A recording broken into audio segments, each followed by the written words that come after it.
Bajo un diluvio y reivindicando a los pacientes de ELA, 3 años después, el chupinazo de San Fermín vuelve a resonar en Pamplona. Aunque ya hace tiempo que hemos vuelto a la vida sin apenas restricciones, el símbolo de la fiesta por excelencia en nuestro país es este año más que las fiestas de Pamplona. Es el colofón de la vuelta a la normalidad tras las restricciones del COVID. Pero, ¿de verdad hemos dejado atrás la pandemia? Pues la respuesta es no. Y según muchos, no solo eso, sino que además nos hemos confiado demasiado. ¿Qué tal? Buenas tardes. Los expertos llevan diciendo hace tiempo que estamos en una 7ª ola de contagios. Una 8ª ya, según algunos. Aunque es verdad que mucho menos grave que las primeras, ni mucho menos inofensiva. Eso sí, los pacientes muertos por COVID se siguen contando por decenas en todo el país y aumenta la cantidad de ingresos en los hospitales, aunque no tanto en las UCIs. El gobierno reconoce las cifras y pide sentido común. Hay un aumento en la circulación del virus, pero no se está produciendo en una mayor gravedad. Sentido común. Recomiendan las mascarillas a las personas vulnerables, pero a nadie de forma obligatoria. Y recuerda la ministra de Sanidad que las nuevas subvariantes se extienden con mucha facilidad, pero sin aumentar la gravedad de la enfermedad. Sin embargo, para las personas mayores o inmunodeprimidas puede ser un problema serio. Por cierto, que ante el número elevado de contagios hay expertos sanitarios que defienden que la 7ª ola es historia y que estamos entrando ya en la 8ª ola de la pandemia.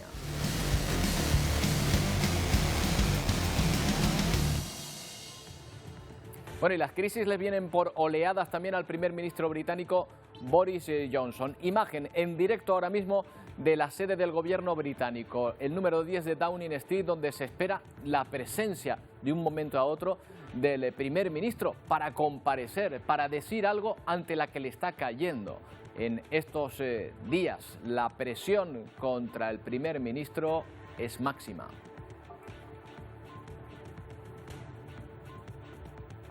A Boris Johnson esta mañana los diarios británicos lo ven por lo menos en la cuerda floja. Pero Johnson es verdad que ha resistido anteriores crisis, incluso a una cuestión de confianza que pudo superar. La cuestión es si podrá salir indemne de la dimisión de al menos 5 altos cargos de su gobierno, entre ellos ministros, en apenas 24 horas. Decimos al menos porque es posible que hoy se encuentre con más dimisiones sobre la mesa. Quizás sea para él la estocada definitiva, aunque Johnson sigue resistiendo. Y nos hemos encontrado con un dato escalofriante que se da en Honduras, donde en lo que va de año, un total de 298 niños han sido asesinados. Son casi 50 menores cada mes y, por si fuera poco, la gran mayoría de estos asesinatos quedan impunes. Son las organizaciones humanitarias las que alzan la voz denunciando esta situación en uno de los países más pobres y también más violentos del mundo. Un infierno en la tierra para los más pequeños. Hablaremos de esta cuestión, pero estábamos hablando de la 7ª ola del COVID. Algunos aseguran que ya estamos entrando en la 8ª. Enseguida veremos qué fue del anterior, pero lo que sí parece claro es que existe un aumento de contagios generalizado que reconoce la propia ministra de Sanidad, Miguel Vega. ¿Qué dicen los datos de hospitalización?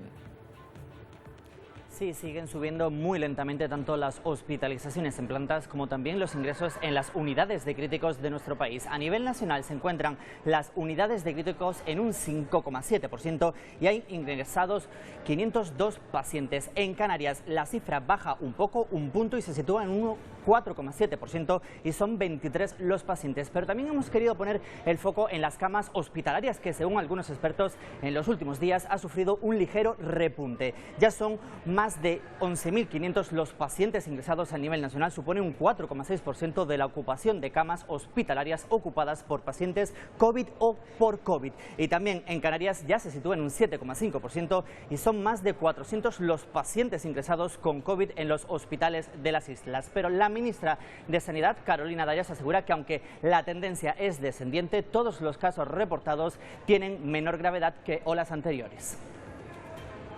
Todo parece confirmarse por la incidencia acumulada a 7 días que vamos a seguir en esa tendencia ascendente por una mayor, expansión de los sublinajes de la variante Omicron, en este caso la BA4 y la BA5, que ya con el informe de ayer de variantes está la BA5 en torno ya a una horquilla que puede alcanzar en algunas regiones hasta el 80 al 85%. Bueno, estos datos sitúan a Canarias en como la tercera comunidad con más muertes por COVID en 7 días. Miguel.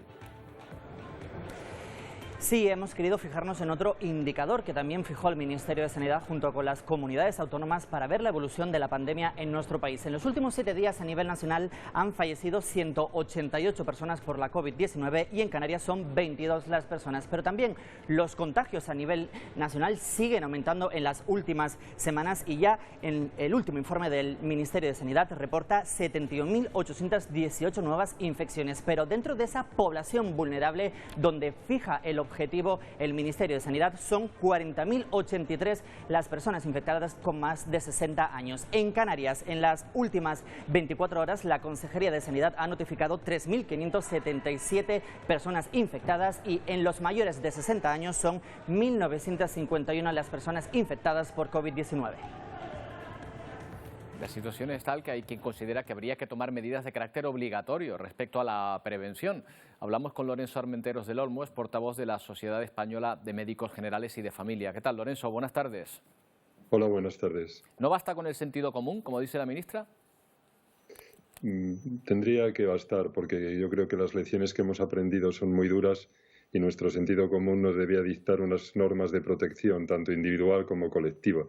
Pero creo que a veces es necesario imponernos determinadas actitudes si las causas que pueden tener como consecuencia un incremento importante en el número de casos. Yo creo que ahora la obligatoriedad de la mascarilla va a ser muy difícil que ninguna autoridad sanitaria lo haga, porque es una cuestión que sería absolutamente impopular, pero desde luego debemos insistir desde cualquier lugar de información en la autorresponsabilidad, en la responsabilidad hacia los demás y en protegernos, porque el número está incrementándose de una forma exponencial.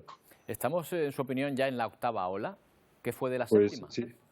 Perdón, si siguiésemos con la nomenclatura de la que estábamos siguiendo hasta ahora, podríamos decir que hemos tenido una séptima ola que ha sido un poco fantasma porque no hemos tenido datos, pero ahora se cumplirían unos criterios que podríamos hablar de una octava ola. Es una nueva variante predominante, como es la BA5, una severidad mayor en la sintomatología de lo que veníamos viendo hasta ahora, por lo tanto tiene otras características diferenciales, y un gran incremento en el número de casos y en el número de ingresos hospitalarios, de urgencias hospitalarias, de casos en atención primaria, que reúne todas las características para decir que estábamos en una ola diferente.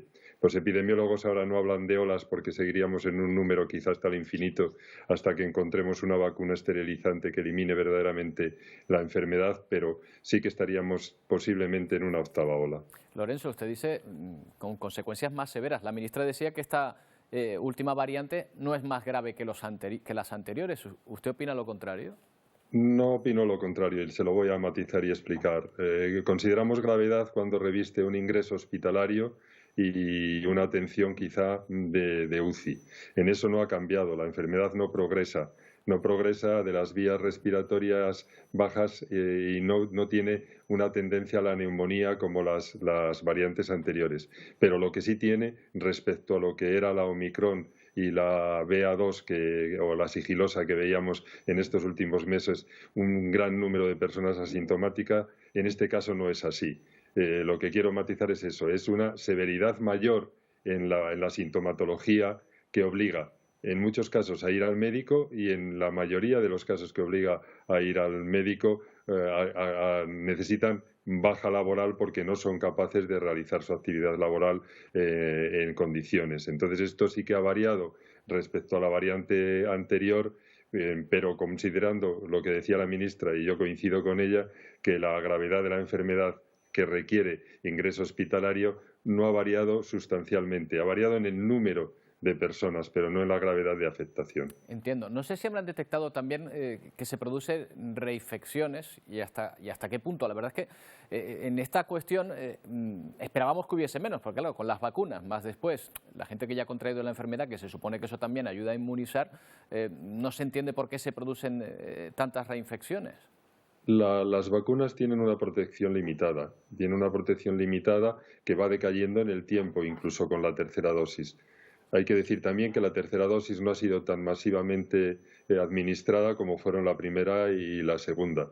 Eso sería uno de los motivos, esa reducción de la inmunidad. Por otro lado, cada variante es como si fuera una enfermedad con características propias y no existe una inmunidad cruzada si nos hemos infectado por la variante beta para protegernos para la variante Omicron. Entonces, aunque la severidad de la enfermedad sigue siendo contenida por la vacuna, no estamos exentos de haber padecido una variante en un determinado momento y que en unos meses después podamos reinfectarnos con otra variante que tiene otras características del virus diferente. Ha habido una mutación, ha variado un linaje diferente y otra enfermedad.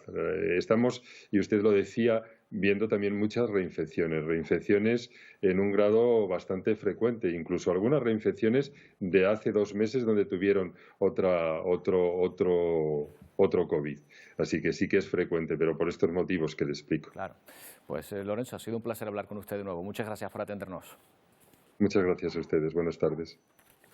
Bueno, a todos estos también puede influir en algo la cantidad de fiestas, el ansia con el que hemos tomado la vuelta a la normalidad y que hoy encontramos su epítome en las fiestas de Pamplona, de San Fermín, que ya ven cómo se ha celebrado, bueno, incluso con alguna referencia a un ron canario muy conocido, en medio de la plaza de San Fermín, siguiendo la tendencia de otras celebraciones populares que sin duda se acogen con más ganas desde que dejamos atrás las restricciones.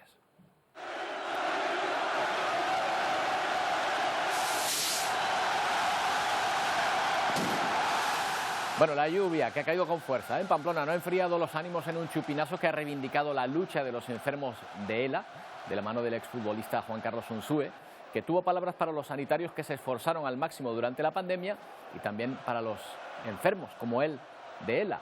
El consistorio pamplonica asume que son los Sanfermines más esperados de la historia y ha programado para responder a las expectativas 532 actos en la ciudad. Los esperados encierros llegan a partir de mañana.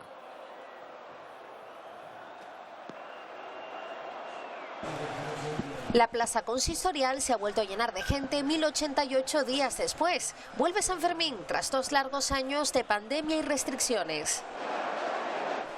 Pamplona se blinda para garantizar la seguridad y los hosteleros por su parte se preparan para recibir a las miles de personas que están previstas que visiten la ciudad estos días, como ese hombre que llega desde Hawái. Esta es mi primera vez en San Fermín tras 2 años de pandemia. Es genial estar de vuelta. La energía es increíble.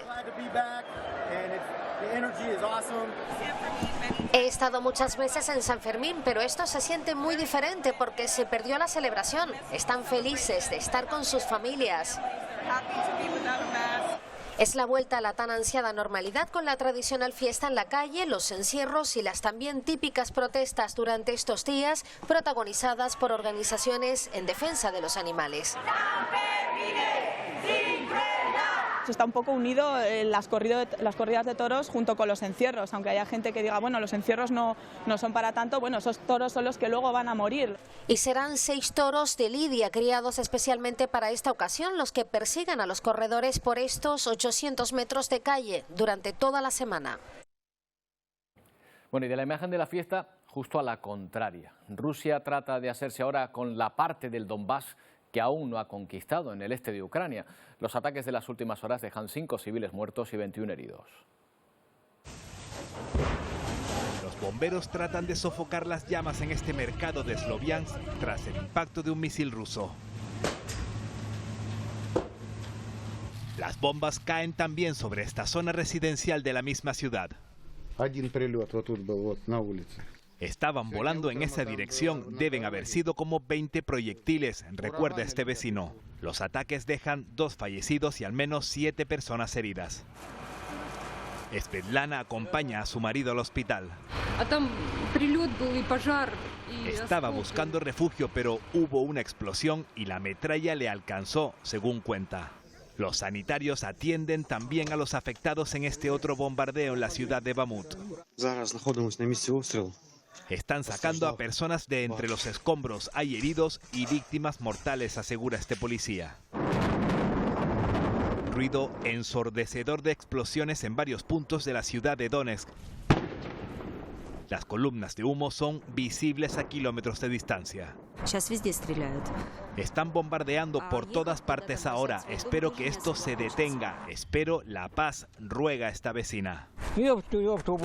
Bombardeos y más bombardeos lo están haciendo a propósito para asustar a la gente, asegura este otro residente. Varias personas fallecen, incluida una niña de 10 años. Donetsk, Sloviansk y Bamut son los 3 enclaves donde Rusia recrudece su ofensiva para hacerse con la región de Donetsk. Y así lo confirma el líder de la autoproclamada República Popular de Donetsk, anunciando que el ejército prorruso se dirige ahora a esta región tras combatir en la cercana provincia de Lugansk. Lo saben bien los habitantes de Lysychansk. Sufrieron durante semanas los combates entre rusos y ucranianos. Algunos no se atreven todavía a salir de los refugios, otras apenas se separan de las puertas de los sótanos. Y están los que recorren atónitos las ruinas de lo que hasta hace poco era la ciudad donde residían. Las consecuencias en la economía rusa de la guerra y las sanciones empiezan a hacerse patentes, lo que ha obligado a Putin a instaurar la economía de guerra que permitiría a las Fuerzas Armadas confiscar bienes de empresas. Con esta ley, las empresas estarán obligadas a suministrar bienes o servicios al ejército. Sus trabajadores tendrán además que aceptar cualquier sacrificio, como cambios de puesto o vacaciones, y realizar horas extras si la producción lo requiere.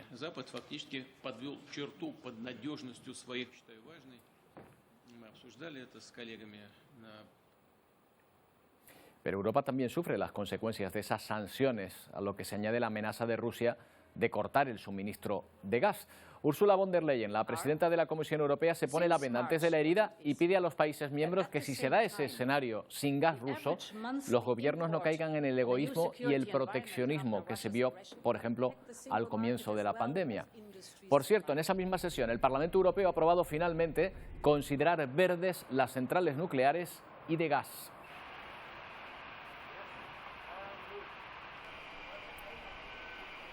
Bueno, en el Reino Unido a Boris Johnson se le caen a puñados los ministros y los altos cargos que se van descolgando de su gobierno. Ahora mismo hay una señal en directo precisamente desde la puerta del 10 de Downing Street, esperando que su inquilino quizá haga algún tipo de declaración. Por el momento no lo ha hecho. Y tras la dimisión ayer de los ministros de Finanzas y de Salud, hoy han dejado su cargo 2 secretarios de Estado y un alto cargo del Ministerio de Transporte. No se descarta que haya más dimisiones. En el Parlamento, Johnson ha asegurado que su intención es seguir en el cargo. Aunque parecía que el Partygate sería el fin de Boris Johnson, han sido unas disculpas por no darse cuenta de los abusos sexuales del diputado Chris Pincher y defenderlo, lo que ha provocado un cisma en su gobierno. A primera hora de la tarde, el ministro de Finanzas, Rishi Sunak, renunciaba a su cargo. Según dice en esta carta, los ciudadanos esperan un gobierno adecuado, competente y serio. Asegura que el gobierno actual no puede ofrecer esos estándares y que el país se enfrenta a enormes desafíos. A partir de ahora, Najid Zahawi será el titular de Finanzas, persona de confianza de Johnson que ocupaba la Secretaría de Educación. Zahawi nació en Irak y llegó al Reino Unido como refugiado. Encabezó la campaña de vacunación de la COVID-19. Alegando que quería pasar más tiempo con su familia, horas después, Sajid Javid, ministro de Salud, también presentaba su dimisión porque había perdido la confianza en la capacidad del primer ministro. Javid asumió la cartera en plena crisis de la COVID-19 en 2021 tras la renuncia de su sucesor Man Hancock por incumplir las restricciones. Su sucesor ahora será Steve Barclay, jefe del gabinete de Johnson. Pero Sunak y Javid no han sido los únicos. Esta misma mañana el secretario de Estado para la Infancia, Wilkins, y la diputada conservadora Laura Trott también renunciaban a sus cargos. Este terremoto político podría suponer la destitución de Boris Johnson como primer ministro. Si así fuera, varios son los nombres que ya suenan. Encabeza todas las encuestas Liz Truss, actual secretaria de Relaciones Exteriores. Pero también sobre la mesa Jeremy Kazar, opositor de Johnson, y Ben Wallace, ministro de Defensa. Incluso podría asumir el poder el recién destituido Rishi Sunak. Bueno, pues no le va a dar tiempo a reponer tantos altos cargos como están saliendo. A estas horas ya son 5 los altos cargos del gobierno de Johnson que han dimitido.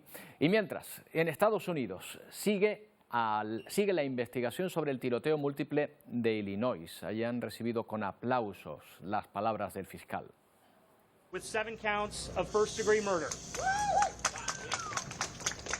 Porque ahí decía que al único detenido por este tiroteo se le va a acusar de por ahora como mínimo 7 asesinatos, pero que se le añadirán docenas de cargos más. La sentencia máxima a la que se enfrenta el detenido es cadena perpetua sin posibilidad de libertad condicional. Se sabe que disparó al azar más de 70 veces, matando a 7 personas. Recuerden que en Filadelfia hubo otro tiroteo, con 2 policías heridos momentos después del suceso. El alcalde de esa ciudad habló, hizo declaraciones y, ojo, porque habló de España.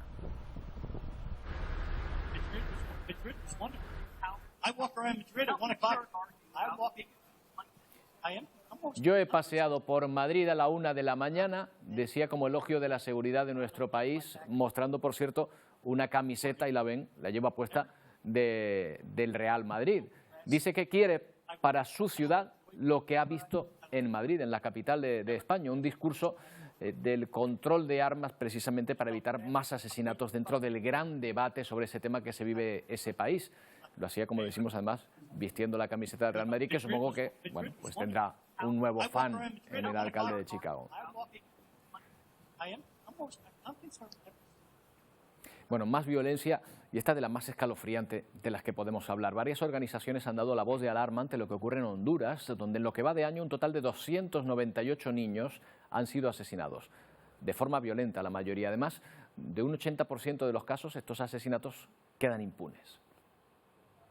La violencia que se ha desbordado en los últimos meses se ha llevado de encuentro la vida de 50 niños, pues en lo que va del año se registran las tristes fatalidades de 298 infantes, que se traduce en 1.66 decesos al día, según estudios de organizaciones defensoras de derechos de la niñez. Si nosotros pudiéramos tener acceso a la estadística o a fuentes oficiales, esta cifra sin duda alguna que supera significativamente el dato que hoy estamos dando a conocer. Esperan que la impunidad no siga campeando en el país y que quienes han cometido este tipo de crímenes paguen más temprano que tarde por sus sangrientos hechos en perjuicio de las criaturas. Un llamado serio a la responsabilidad del Estado como garante de derechos para fortalecer la institucionalidad del Estado en materia de derechos de niñez. La Secretaría de Seguridad reitera que es un imperativo para la actual administración dar respuesta a este tipo de crímenes en contra de seres inocentes. Por esa razón, en las últimas horas se han dado varias capturas. Uno de estos es el supuesto asesino de una madre y de su hijita de 6 meses, pero lo terrible es que está acusado de más delitos. Según las declaraciones de los testigos, él ya confirmó y dijo de que ha dado muerte a 7 personas más. ¿A 7 personas más, aparte de la niña y la madre? Sí, ya están los testigos. En fin, vamos con otras cuestiones que nos devuelven a Canarias. Miren, se ha presentado la primera vivienda construida en hormigón por impresión 3D aquí en Canarias. Y además la empresa responsable es de aquí, de las islas. Esta casa que ven de 25 metros cuadrados es única en el mundo porque ha sido fabricada en 30 horas. Más de la mitad de su proceso constructivo es automatizado. Y sobre todo porque no solo ha sido impresa en su estructura, sino que también lo ha sido el alicatado, el encalado, los azulejos, los materiales de aislamiento, y eso la convierte en única en todo el mundo. Vamos a hablar con Daniel Lorenzo, que es director de esta empresa Evocons, que es la constructora. ¿Qué tal, Daniel? Buenas tardes. Hola, buenas tardes. A ver, ¿es igual de sólida esta casa que cualquier otra construida de forma tradicional, Daniel? Sí, por supuesto. Puede llegar a ser incluso estar dotada de mejores prestaciones que las actuales casas de bloque o de ladrillo. Y no estamos hablando de una casa prefabricada, ¿verdad? No.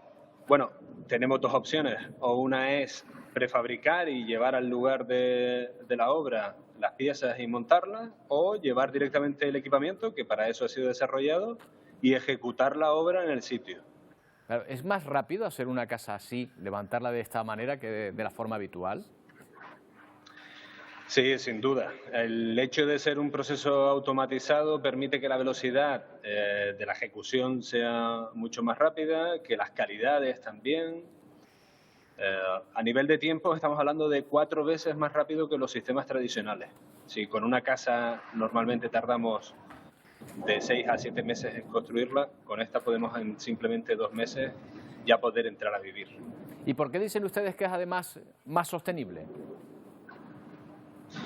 Pues es más sostenible porque utilizamos menos residuos. Al ser un sistema automatizado, la cantidad de materia prima que se utiliza en el proceso también es exhaustiva y controlada. Se utilizan materiales locales, áridos de aquí, de la tierra, para poder construir. No hay que proveerse de materiales del exterior, lo que incrementa la huella de carbono. Hay una energía consumida en el proceso de la ejecución también mucho inferior. Y el hecho de ser la impresión 3D, una de las nuevas tecnologías, está abierta al uso de nuevos materiales reciclados que se están desarrollando. Claro, y además ya decíamos que es única porque ustedes desarrollan, a través además de un diseño que es propio y que es único, otros aspectos de la construcción, el alicatado, el suelo, la cobertura. La cuestión es ¿a cuánto el perejil, Daniel? ¿Es más caro construir así que de la manera habitual? Es más económico construir de esta forma, es más rápido y más sostenible, ¿no? Es lo que siempre defendemos, es decir, hemos recibido muchas llamadas últimamente de personas que quieren saber exactamente el precio por metro cuadrado. Es difícil darlo porque cada proyecto es individual, cada proyecto es único y de hecho esa es otra de las ventajas de la impresión 3D, ¿no? Que no estás limitado a tamaño, a forma, sino que es un proyecto único adecuado a cada caso y por lo tanto el precio también varía en base a eso.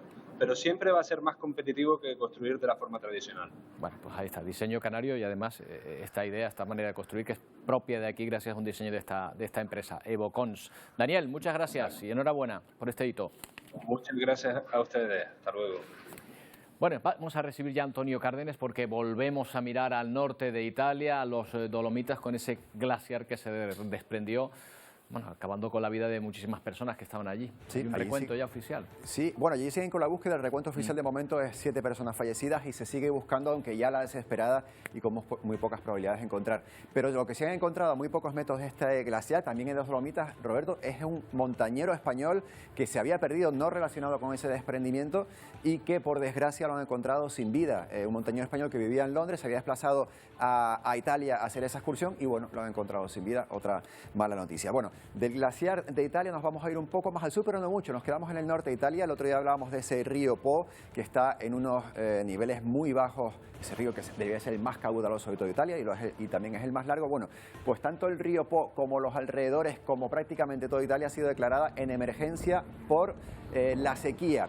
Esta es la situación del río Po como lo tenemos ahora. Fíjate, en niveles muy bajos, históricos, nunca había estado en 70 años tan bajo. Bueno, y un artista italiano que ya ha destacado por otros dibujos de este tipo que está haciendo, como este que estamos viendo aquí, ese dibujo con el tractor, con este campo seco. Mira el llamamiento que ha hecho en esta ocasión Roberto, ahorrar agua es lo que pide. Bueno, dibuja el continente africano y en medio del campo, como ves, seco y bastante amplio, y el mensaje definitivo es Save Water, ahorrar agua. Bueno, de aquí, de este llamamiento de Italia en crisis por sequía, nos vamos a ir al siguiente destino que tenemos, Roberto, que es ya, venimos a España y vamos a ver este incendio que está preocupando y mucho en la Comunidad Valenciana.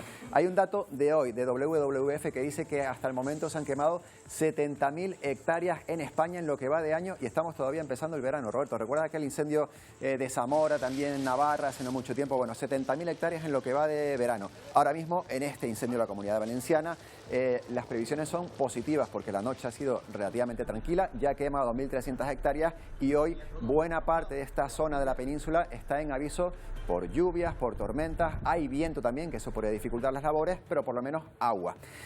Y eso me lleva, Roberto, a hablar del tiempo. Hasta esta noche hay 9 comunidades autónomas en toda España con esa situación de tormenta, pero a partir de esta noche, tanto España peninsular como Canarias está en aviso por temperaturas altas. Fíjate las consecuencias de esas tormentas. Esta tormenta eléctrica anoche, Roberto, en Torrevieja. También hemos visto caídas de estructuras. Fíjate el granizo de esta misma mañana, Roberto, en Terras Altas, también en esa zona, norte, este de la península. Bueno, y lo que decía, vamos a hablar de las temperaturas. Van a subir en toda España, también van a subir aquí en Canarias. Exacto. Fíjate cómo aquí estamos viendo que ya esos colores rosas de los que siempre hablábamos, incluso blancos, que normalmente están en la parte continental africana, se desplazan también. Que lo tengan claro los que nos están viendo. Cuanto más se parece a su vitrocerámica el color que estamos viendo aquí, más cerca estamos de un golpe de calor. Más calor. O sea, que a esta hora, temperatura máxima en Canarias, Roberto, 33 y pico, ya supera los 33 grados, en las Tirajanas,